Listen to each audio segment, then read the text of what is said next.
Hello my dear students, most welcome in our YouTube channel. I am Monu sir. आज हम पढ़ेंगे NCERT class 6 की book attack with the sun, जिसका नाम है, चैप्टर का नाम है, आज 4 चैप्टर को हम कवर करेंगे। चैप्टर का नाम है ओल्ड क्लॉक शॉप। तो आइए बिना समय गवाए इस चैप्टर को स्टार्ट करते हैं। Now let's begin. It's Christmas eve and closing time for shops.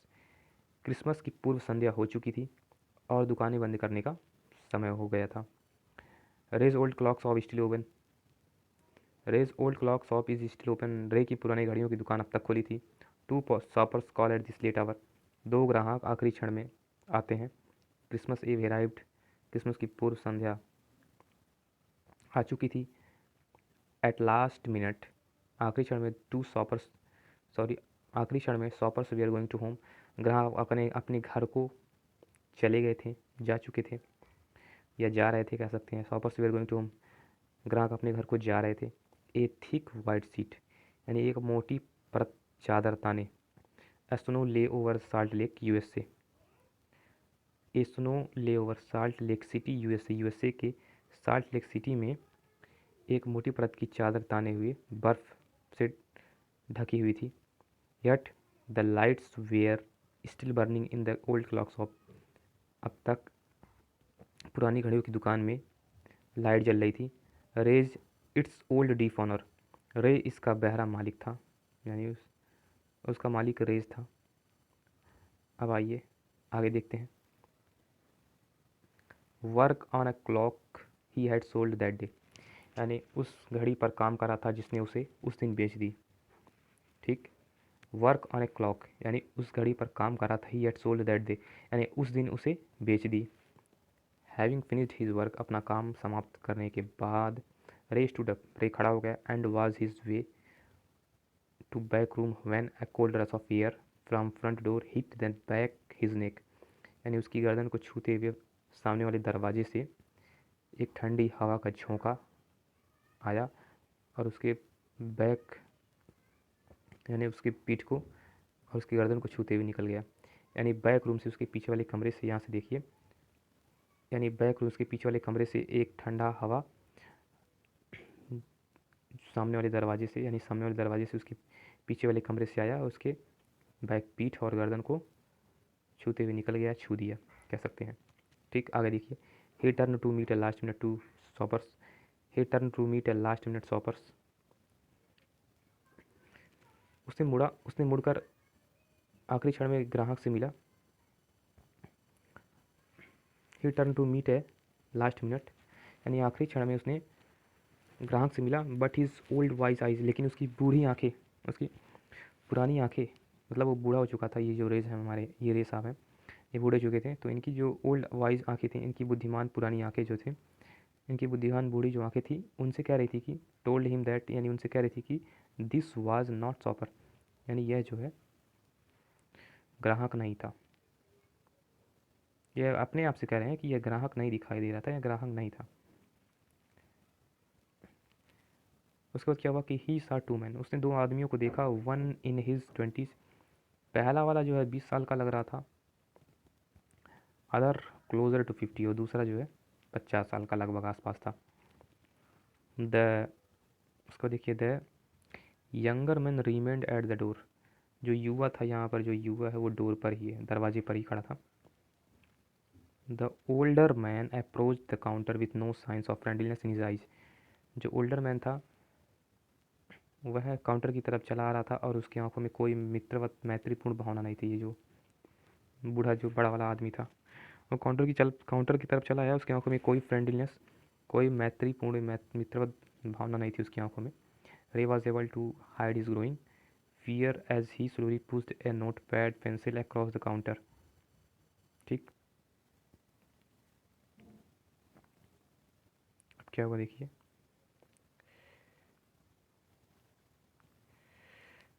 रे ने Ray Ray was able to hide his growing, Ray अपने ग्रोइंग फियर, रेज जो थे वो अपने डर को छुपा रहे थे। As he slowly pushed a note pad, और अपने एक लिखने वाले नोट पैड को और पेंसिल को अक्रॉस द काउंटर, काउंटर के नीचे, काउंटर की तरफ जो है नीचे रख दिए। ही smiled at the unfriendly face, और वह जो है अनफ्रेंडली, यानी मैत्रीपूर्ण भाव वाले पर मुस्कुराएं। देन तभी क्या हुआ, तभी pointed to his ears and shook his head from side to side, यानी अपने कानों अपने कानों को और, ईयर्स मतलब होता है कान, अपने कानों को और हिलाते हुए उन्होंने कहा कि मतलब वो नहीं सुनते हैं। उस आदमी से हिलाते हुए कहा कि संकेत किया कि वो नहीं सुनते हैं। तो क्या हुआ, a quick look of surprised change the man's face as he study the note pad, then turn said something to his friend. यानी एक आश्चर्यजनक बदलाव देखा उस आदमी के चेहरे पर। उसने यह अध्ययन किया, he study the note pad, जब वह नोट पैड पर स्टडी करने लगे। Then he turn and said something to his friend, तब वो जो आदमी आया था वह तुरंत मुड़ कर अपने मित्र से कुछ कहने लगा। रेज रेज अपने नोट स्टडी जो है अपने नोट पैड पर कुछ स्टडी करने लगे, कुछ पढ़ने लगे। तुरंत वह आदमी जो आया था वह मुड़कर उसे अपने जो पीछे वाले फ्रेंड्स थे अपना जो पीछे वाला फ्रेंड है, यहाँ देखिए कहानी में जो पीछे वाला ये फ्रेंड है, ये पीछे वाला जो फ्रेंड है, इनसे कुछ मुड़कर ये आदमी कहने लगा जब रे अपने नोट पैड को देख रहे थे। ठीक, तो यहाँ देखिए क्या हुआ कि Ray used the chance to look closely at the man, paying attention to the shape of a gun and restless hand in the man's right coat pocket. Ray used the chance to look closely at the man, Ray को एक अवसर मिल गया उस आदमी को देखने के लिए, अपना सारा ध्यान लगा दिया।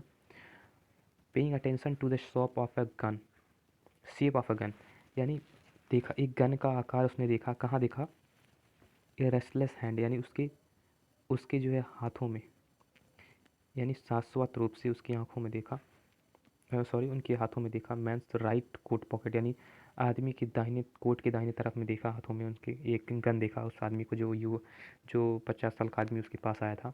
रे ने उनकी आँख उसके कोट में देखा। और क्या देखा रे ने, anger boiled with him but it was kept down by an inner voice that said be still.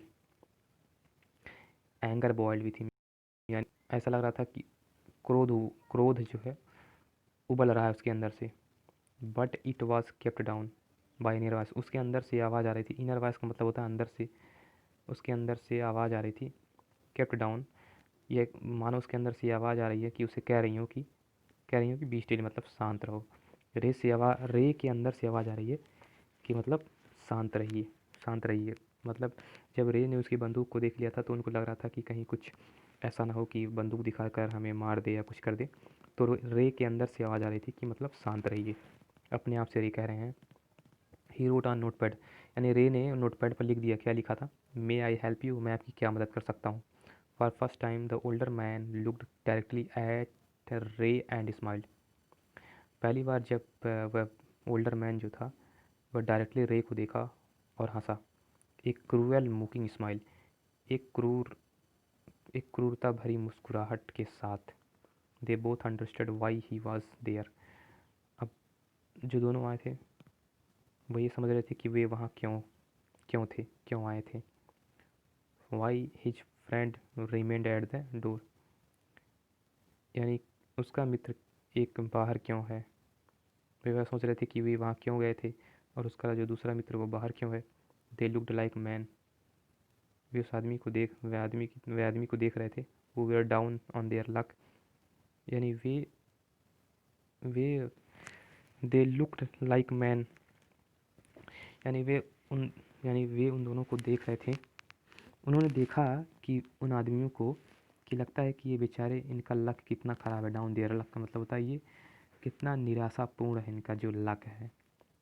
And we are not ready to try something they would later be sorry about, और इसका मतलब ये हुआ कि and we are now ready to try something, यानी वह कुछ भी करने के लिए वह प्रयास कर सकते हैं, यानी वह कुछ भी करने के लिए वह तैयार हो सकते हैं और बाद में चाहे उन्हें भले ही पश्चाताप करना पड़े। यानी वे जो आदमी आए थे ऐसा लग रहा था कि उनका जो लक है कितना कितना ख़राब है, और वो मानो किसी भी काम को करने के लिए तैयार हो जाएंगे और बाद में उन्हें जो है भले ही पश्चाताप करना पड़े, लेकिन वो काम को करने के लिए तैयार हो जाएंगे। ठीक, अब आइए यहाँ दूसरी स्टोरी का थीम यहाँ से स्टार्ट हो रहा है। पहली स्टोरी ख़त्म हो गई। Ray knows that his visitor are indeed. Ray समझ गए कि इन आए हुए लोगों को कि किसी चीज़ की आवश्यकता है। और आगे क्या कह रहे हैं कि accept an old watch in exchange for a good sum of money. उन्होंने एक्सेप्ट कर लिया। He accept an old watch, यानी उसने पुरानी वॉच को एक्सेप्ट कर लिया in exchange for a good sum money, यानी कुछ पैसों के बदले उन्होंने घड़ी को एक्सचेंज कर लिया, घड़ी को बदल लिया। अब आगे देखते हैं। The message of peace and goodwill spread everywhere as the old clock chimes merry Christmas. यानी ये शांति और सद्भावना का संदेश पूरे क्रिसमस में फैल गया। फैले, मैरी क्रिसमस, क्रिसमस मुबारक हो। अब आगे। द क्लॉक टिक्ड ऑन, घड़ी टिक टिक की आवाज़ कर रही थी। रे काल्मली रोट अनदर मैसेज, रे ने शांतिपूर्वक दूसरा मैसेज लिखा। Have you come to pick up clock और वॉच, आपको क्या चाहिए, दीवार घड़ी या जेब घड़ी। यहाँ देखिए, वॉच का मतलब जेब घड़ी और क्लॉक का मतलब दीवार घड़ी होता है। तो आप यहाँ पर क्या लेने आए हैं, दीवार घड़ी या जेब घड़ी। तो then he pointed to the loan board, तब उन्होंने लोन बोर्ड की ओर संकेत किया। With hanging clocks and pocket pocket watch. तब जो आदमी आए थे उन्होंने संकेत किया लोन बोर्ड की तरफ। विथ हैंगिंग क्लॉक्स, जो घड़ी, जो दीवार घड़ी लटकी हुई थी, और जो पॉकेट और जो जेब घड़ी लटकी हुई थी, उन्होंने उसकी ओर संकेत किया। He was not a pawn broker, वह एक साहूकार नहीं था। कौन साहूकार? साहूकार का मतलब होता है जो ऋण देते हैं। साहूकार का मतलब किसी चीज़ को गिरवी रख के ऋण देते हैं, उन्हीं को साहूकार बोलते हैं, पान ब्रोकर बोलते हैं। तो ही वॉज नॉट ए पान ब्रोकर, यानी जो रेस था उसको कह रहे हैं कि वह एक पान ब्रोकर नहीं था, यानी वह एक साहूकार नहीं था। ठीक। अब आगे कह रहे हैं कि बट, लेकिन, at the same times could not say no to the needy people their old watches और clocks before him for any. यहाँ ध्यान से समझने वाली डियर स्टूडेंट्स बात ये है कि देखिए, बट द सेम टाइम का मतलब होता है लेकिन, कुड नॉट से नो, लेकिन उस समय वे नहीं कह पाते थे, यानी ना नहीं कह पाते थे। जबकि वो ऋण नहीं देते थे, लोन नहीं देते थे, किसी सामान को गिरवी रख के वो लोन देने का काम उनको नहीं था, लेकिन फिर भी वो नहीं कह पाते थे। कह रहे कि but the same times could not say no, यानी लेकिन उस समय वो नो नहीं कह पाते थे। Same time could not say no, यानी सेम टाइम, यानी उस समय वो नो नहीं कह पाते थे। टू द नीडी पीपुल्स, यानी उन आवश्यक लोगों को, उन आवश्यकता वाले लोगों को वह नो नहीं कह पाते थे। Who plays their old watches और क्लॉक्स, यानी कि जो अपने हाथ जेब घड़ी या दीवार घड़ी के बदले में वह कुछ भी वह देते थे वो ले लेते थे। ठीक। ही लोन्ड मोर देन शुड, यानी वह लोन से भी ज़्यादा, यानी लोन से भी मोर, यानी लोन से भी ज़्यादा पैसे वो दे देते थे। अरे कोई सामान उनको देता था तो उससे भी ज़्यादा पैसे वो उन्हें देते थे। They would be there when the owners wanted them back at the same price he had paid with no interest, यानी जब उनका मालिक चाहता था तो वे सेम प्राइस पे उन्हें दे देते थे और उनसे कोई इंटरेस्ट नहीं लेते थे। यानी कि जो उनके पास आता था लोन देने के लिए, जो उनके पास आता था कोई सामान के बदले में पैसा लेता था, जैसे कोई अपना सामान वो रख देता था, जो ग्राहक आता था तो उससे जो वो पैसा ले लेता था, जब बाद में वो पैसा लौटाता था तो वो पैसा उतना ही लेते थे, बाद में उसके अलावा कोई इंटरेस्ट नहीं लेते थे, कोई लोन नहीं लेते थे, और अभी कोई ब्याज नहीं लेते थे। जो रेज साहब थे, उसका सामान जितने का था, जितना पैसा उसे देते थे उतना ही पैसा उसे वापस लेते थे। ये नहीं है कि हमने उनको 20 रुपये दिया, 20 रुपये दे दिया घड़ी के बदले में, तो जब वो हमें 20 के बदले अगर 25 रुपये देंगे तो हम उनको उनकी घड़ी देंगे, ऐसा नहीं था। घड़ी रख लेते थे और 20 रुपये दे देते थे, जब वो अगला 20 रुपये लौटाता था तो वो घड़ी दे देते थे। एक एग्जांपल मैं आपको दे रहा हूँ, ऐसे थे ये साहब। तो क्या हुआ कि then the older man seemed to feel a little eraser, यानी बूढ़ा आदमी जो है, यानी जो बड़ा आदमी था, वह उसे फील लिटिल ईजियर, उसे बहुत ही मतलब आसान महसूस हुआ, बहुत ही वह महसूस किया कि बहुत ही आरामदायक महसूस किया। टूक out his hand from his pocket, अपने जेब में हाथ डाला। And quickly looked at the watch on his wrist, और अपने कलाई के घड़ी को देखते हुए देखते हुए बोला, how much will you give me for this, the main road. अब एक बार फिर से देख लीजिए क्या हुआ कि took his hand from his pocket, अपने हाथों में अपने पॉकेट में अपने हाथ को डाला। And quickly looked at the watch on his wrist, अपनी कलाई पे घड़ी को देखते हुए उसने बोला, वह आदमी जो आया था उसने बोला कि how much will you give me for this, इसके लिए आप मुझे कितना अधिक दे सकते हैं। तो उसके बाद क्या हुआ कि द मैन रोट, तो जो रेस थे उन्होंने लिखा, रे note A Ray noticed a Ray noticed a little shame in the grey sorry Ray noticed a little shame in the greys eyes. Ray ने नोटिस किया कि उसकी भूरी आंखों में सेम दिखाई पड़ रहा था, यानी रे नोटिस द लिटिल सेम, रे ने थोड़ा सा शर्मिंदगी देखा in the greys eyes looking at him, उसकी आंखों में भूरी आंखों में देखते हुए उसने कुछ शर्मिंदगी को देखा। यानी इस आदमी को, ये जो आदमी है, रे ने इसको देखा तो इसकी आंखों में कुछ शर्मिंदगी था। इसकी भूरी आंखों में जब रे साहब ने जब इसकी भूरी आंखों में देखा तो ऐसा लग रहा था कि कुछ शर्मिंदगी है। उसके बाद क्या हुआ कि though the watch was nothing special, इसकी घड़ी कुछ खास नहीं थी। And yet had great powers, लेकिन काफ़ी अच्छा था, लेकिन काफ़ी ग्रेट पावर था, काफ़ी काफ़ी मजबूत था। It was something to exchange, लेकिन कुछ ना कुछ बदले में मिल जाता। It was something to exchange, बदलने पर कुछ ना कुछ मिल जाता। अब ये out of bad situations, knowing that great need had brought the man to his shop in the first place, Ray asked, how much do you need for it? अब देखिए इसका मतलब ये हुआ कि it was something to exchange, यानी कुछ ना कुछ मिल जाता इसके बदले में। ये भी out of bad situation, situation कितना बैड था। Knowing that great need had brought the man to his shop in the first place, यानी रे के उस दुकान पर आया था, उसका सिचुएशन कितना बैड था। तो रे ने उससे पूछा कि आपको कितनी ज़रूरत है। रे ने पूछा उससे कि how much do you need for it, यानी इसके लिए आपको कितने चाहिए। तो आदमी ने उत्तर दिया, द रिप्लाई केम बैक, यानी उत्तर वापस आया ऑन द नोट पैड। तो ये आदमी फिर से नोट पैड पर लिखा, क्या लिखा, वॉट एवर इट्स वर्थ, यानी जो इसकी कीमत हो। तो Ray reached into his cash box, Ray ने अपने कैश बॉक्स में अपने हाथ को पुल्ड आउट अ $50 नोट, यानी अपने काउंटर में अपने हाथ डाला और $50 नोट को निकाला। And passed into the man's hand, और उसके हाथों में दे दिया। एज दे शॉक हैंड्स, उसने अपने हाथों को हिलाते हुए, रे लुक्ड इनटू मैन्स आई, रे ने उस आदमी की आंखों में देखा। दे सीम्ड टू से थैंक, ऐसा लग रहा था कि ये आदमी जो है रे को धन्यवाद कह रहा है। रे ने जब उसकी आंखों में देखा तो ऐसा लग रहा है कि वह उसको धन्यवाद बोल रहा है। ठीक, अब आगे देखिए, यू, थैंक यू। रे ने उसको देखा, कैसा लग रहा है कि वह उसको धन्यवाद कह रहे हैं।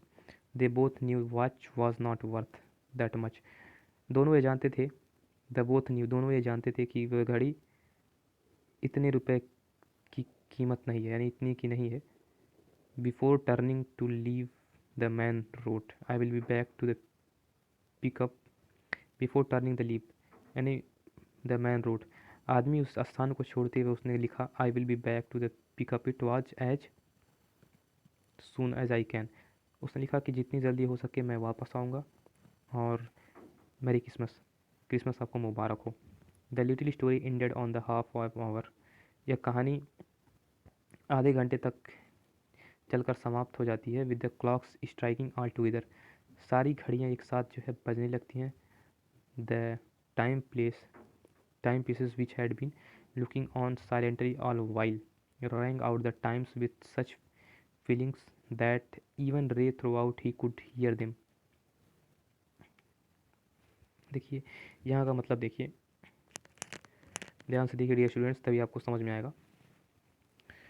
The little story ended on the half hour, यानी वो उसकी जो कहानी थी, कहानी का मतलब जो उस आदमी आया था जब तक वो बातचीत हो रहा था उसके बीच में, तो ये कहानी आधे घंटे में ख़त्म हो जाती है। और क्या होता है कि with clocks striking all together, सारी घड़ियाँ एक साथ जो है बजने लगती हैं, स्ट्राइकिंग ऑल टुगेदर एक साथ बजने लगती हैं। देयर टाइम टाइम पीसेस, यानी एक ही समय में एक ही साथ बजने लगती हैं। Which had been looking on the silently at while, जबकि वह शांत होकर देखने लगता है। Rang out the time with such feeling that, ऐसा वह महसूस कर रहा था कि that even Ray throughout he could hear them, ऐसा ही रेज को महसूस हो रहा था कि वह अब वो सुन सकता है। The sweet musical message was filled with hope, पूरी आशा और उम्मीद के साथ लगता है कि उनकी यह म्यूजिकल मैसेज यानी यह मधुर आवाज़ को वह सुन सकता है, संगीत को सुन सकता है घड़ियों के। The timeless message of peace on the earth, कितना सुख संदेश था उस धरती पर। Goodwill towards all was felt by three man's who stood in the old clock shop. इसका मतलब ये हुआ कि भलाई जो है, ऐसा लग रहा है कि चारों तरफ अच्छाई फैल चुकी है। और तीन मैन जो है, आख तीन मैन यानी तीन आदमी जो है वहाँ पर, तीन आदमी खड़े उसकी दुकान पर खड़े थे। ऐसा वो महसूस कर रहे थे कि जो तीनों आदमी खड़े थे महसूस कर रहे थे कि शांति का जो है भावना जो है चारों तरफ फैल चुका है, ऐसा ही कुछ है। तो डियर स्टूडेंट्स, ये कहानी यहीं पर ख़त्म हो जाती है। और उम्मीद है कि इस चैप्टर को आपको थोड़ा सा कुछ ज़्यादा मेहनत करना पड़ेगा। अगर आप इसको अच्छे तरीके से पढ़ेंगे तो समझ में आएगा, नहीं तो आपको थोड़ा सा इसमें कुछ प्रॉब्लम हो सकती है। अगर आप इसे स्लोली पढ़ेंगे, हार्ड वर्क करेंगे, तभी ये चैप्टर्स आपको समझ में आएगा, क्योंकि ये चैप्टर थोड़ा सा डिफ़िकल्ट वे में लिखा गया है। चूँकि कोई बात नहीं, आप इसको फिर से बैक करके देख सकते हैं, लिख सकते हैं, देख सकते हैं, बार-बार सुन सकते हैं। और यदि कोई प्रॉब्लम है, कोई कमेंट है, तो आप कमेंट सेक्शन में डालिए। मैं आपको फिर से उसमें इम्प्रूव करके बताऊँगा। जहाँ भी मिस्टेक है आप हमें बता सकते हैं डियर स्टूडेंट्स, ताकि मैं उसमें फिर से सुधार कर सकूँ। And last, thanks for watching. Thank you.